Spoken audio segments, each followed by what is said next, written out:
Nous allons désormais voir comment calculer les déclarations de TVA en fonction de la règle de la TVA sur les débits et sur les encaissements. Alors, pour calculer la déclaration de TVA, il faudra toujours distinguer la partie TVA collectée et TVA déductible. Il ne faudra jamais calculer les deux en même temps. Dans notre cas pratique, on a une partie ici qui concerne le chiffre d'affaires et une partie ici sur les factures fournisseurs. On va donc d'abord venir calculer la TVA collectée. Donc on prend la partie chiffre d'affaires et on peut tout simplement venir renommer ici notre feuille TVA collectée pour bien distinguer les deux. Ici, qu'est-ce qu'on a? On a une activité qui nous est précisée, c'est une entreprise qui vend des fleurs et organise des événements. On a donc un chiffre d'affaires sur les fleurs, la vente de fleurs, et un chiffre d'affaires sur les événements. C'est quoi la particularité entre les deux? La vente de fleurs, ici, donc son chiffre d'affaires en tant que fleuriste, on est dans le cadre de la TVA sur les débits. Ça veut dire que dès qu'on vend quelque chose, on va devoir immédiatement reverser la TVA. Par contre, pour la partie événement, on va reverser la TVA que si et seulement si les clients nous ont payé. Donc on va d'abord calculer la TVA sur le chiffre d'affaires pour la partie sur les débits à reverser sur notre déclaration de TVA. Donc on est en train de préparer notre déclaration de TVA. On sait que notre chiffre d'affaires fleuriste, il est de 20 000 € à 10%. Parce que quand on vend des fleurs coupées, et pas mise en bouquet, la TVA est à 10%. Donc notre chiffre d'affaires est à 20%. Notre TVA collectée est à 2 000 €. La question qu'on va se poser, c'est est-ce que je dois immédiatement reverser cette TVA, oui ou non? Ici, on vend des fleurs, c'est de la vente au débit. La collecte de la TVA est immédiate, donc oui, je vais devoir reverser la TVA. Sur ma déclaration de TVA, on sait déjà qu'on aura une ligne à 10% pour un montant de 2 000 €. Ça, c'est ce qui est sûr qu'on va devoir reverser quand on va faire notre déclaration. Pour la partie événement, on ne reverse la TVA que si et seulement si la facture est payée. On constate quoi ici? On a une information très importante. On a un montant de créances non payées TTC de 25 000 €. Donc ça veut dire que dans le chiffre d'affaires hors taxe qu'on a réalisé de 100 000 € et 120 000 € TTC, on a 25 000 € qui n'a pas été payé. Est-ce que ici je dois collecter 20 000 € de TVA? Non. Il va falloir que je retraite le sujet des créances non payées. On va donc venir le faire ici. On a donc nos créances non payées, ici c'est TTC 25 000 €. Nous, ce qui nous intéresse et qu'on doit savoir, c'est à quoi correspond la TVA sur ces 25 000 €. On va donc venir tout simplement le calculer. Notre créance non payée, d'abord hors taxe, on est sur de la TVA à 20%, c'est tout simplement 25 000 divisé par 1,2. 20 833, c'est notre TVA, c'est notre base hors taxe qui correspond à nos factures. On va donc venir calculer la TVA sur ces créances non payées. On met donc TVA créances non payées. Ça va être combien? Ça va être tout simplement 20 833 fois notre taux de TVA. Ça fait 4 167.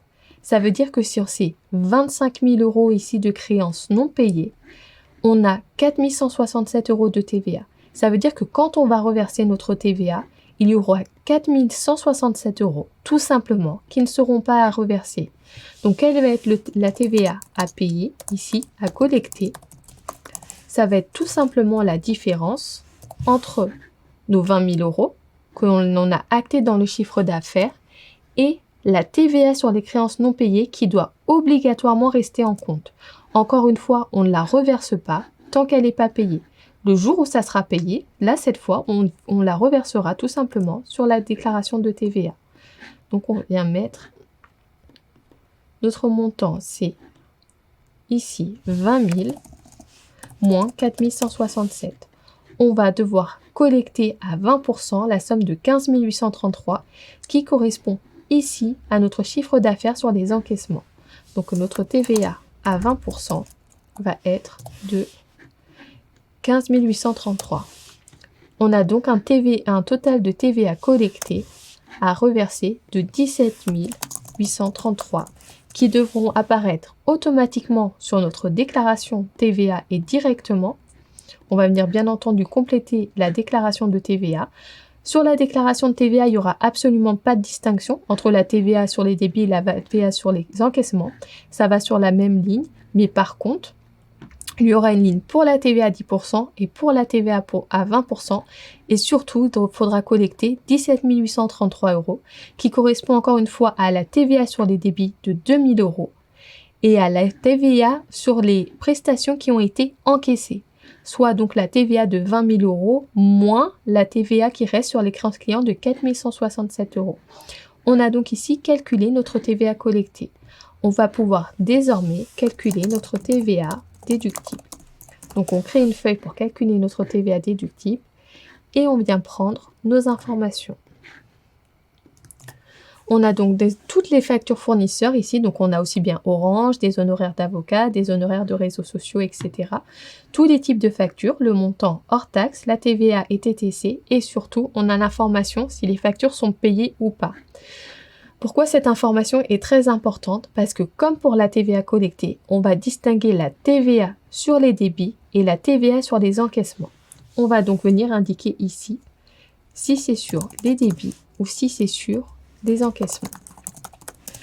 Alors, Orange. Orange, c'est de la prestation de service, sauf que Orange a la particularité d'avoir la mention inscrite sur les factures TVA sur les débits. C'est donc considéré comme une TVA sur les débits. Nos honoraires d'avocat. Nos honoraires d'avocat sont de 24 000 €, mais par contre, on nous indique que la facture n'est pas payée. Les honoraires d'avocat, c'est de la prestation de service. Je viens donc mettre dans TVA sur les encaissements. Honoraires de réseaux sociaux, c'est également de la prestation de service. C'est de l'encaissement. Je viens mettre une croix. Les abonnements logiciels, pareil, c'est de la TVA sur les encaissements, c'est de la prestation de service. Les travaux sur les locaux. Les travaux sur les locaux, c'est de l'encaissement, de la prestation de service, mais c'est aussi de l'immobilisation. Je vais donc créer des cas supplémentaires pour cette partie-là. Donc ça va être l'encaissement sur les immobilisations. Ensuite, on a nos achats de fleurs. La facture n'est pas payée, mais pour autant, c'est de la TVA sur les débits. Le loyer, c'est de la TVA à l'encaissement. Forcément, c'est de la prestation de service. Et tout ce qui est petit équipement, vous repartez dès que vous achetez, il vous appartient. C'est de la TVA sur les débits. Pourquoi on a fait cette distinction-là? Parce que la TVA ici sur les débits, elle est immédiatement déductible. Donc ça veut dire que ça soit pour Orange, pour les achats de fleurs ou le petit équipement, on a droit de déduire immédiatement la TVA. Donc on va donc venir mettre TVA déductible sur les débits. Et on vient tout simplement additionner notre TVA. Donc on a nos 20 € de TVA sur Orange, nos 500 € d'achat de fleurs et nos 80 € de petit équipement. Une fois que vous avez fait ça, moi je vous conseille par exemple de mettre un code couleur, comme ça vous êtes sûr de ne pas redéduire des TVA qui ont déjà été déduites. Mais après ça c'est vraiment l'organisation comme vous souhaitez. Une fois qu'on a calculé notre TVA sur les débits, on va venir calculer la TVA sur les encaissements. Est-ce qu'on peut récupérer toute la TVA sur les encaissements? Non. Pourquoi? Parce que ça va dépendre si la facture est payée ou pas. Donc on va devoir faire au cas par cas. Ma TVA sur les encaissements ou sur les prestations de services. Est-ce qu'on peut prendre les honoraires d'avocat? Non. Pourquoi? Parce que la facture n'est pas payée. Est-ce que je peux prendre mes honoraires de réseaux sociaux? Oui. Est-ce que je peux prendre l'abonnement logiciel? Oui, parce que la facture est payée. Les travaux de locaux, pour l'instant, on laisse de côté. Et le loyer, oui. Ça veut dire que ma TVA sur les prestations de services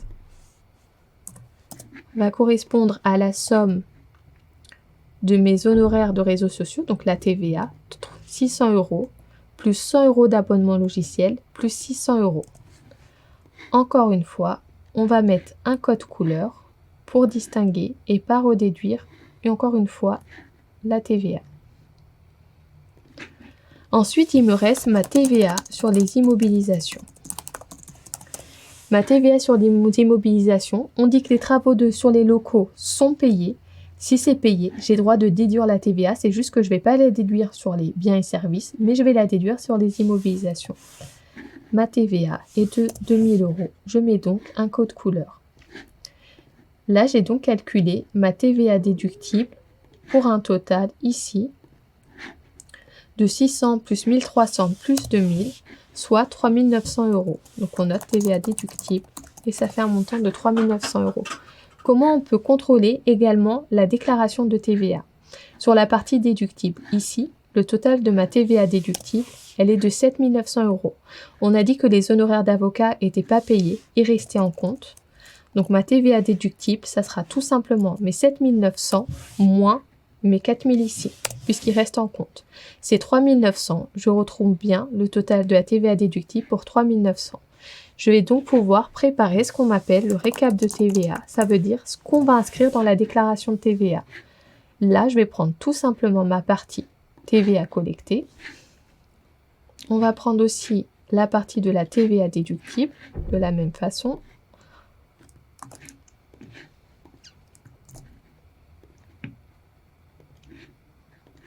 On a donc notre TVA collectée pour 17 833, notre TVA déductible pour 3 900 €, notre liquidation de TVA. Ça sera donc la différence entre la TVA collectée, soit 17 833, moins la TVA déductible, 3 900 €. Ici, il y aura donc une liquidation de TVA à payer, puisque la TVA collectée est supérieure à la TVA déductible de 13 933 €. Ça sera la TVA à reverser. Nous avons donc vu comment calculer une déclaration de TVA et surtout la TVA à reverser. N'oubliez jamais que ça soit pour la TVA collectée ou la TVA déductible, il faut distinguer la TVA sur les débits et la TVA sur les encaissements.